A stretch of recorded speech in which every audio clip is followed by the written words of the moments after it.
Alright, here's the parts. Got it taken apart.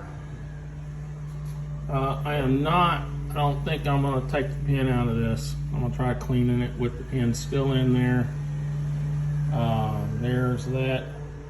These are worthless in a sense because the punch, small part used for a punch, in this case was too skinny. I would recommend getting longer than what is shown here.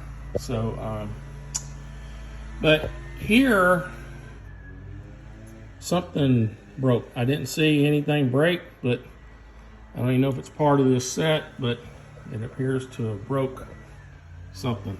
But anyway, this is what I have. I will paint it some color, and I'll probably start on this and get this all cleaned up and get it sharpened so I can use it again because it's become dull. And that's about it.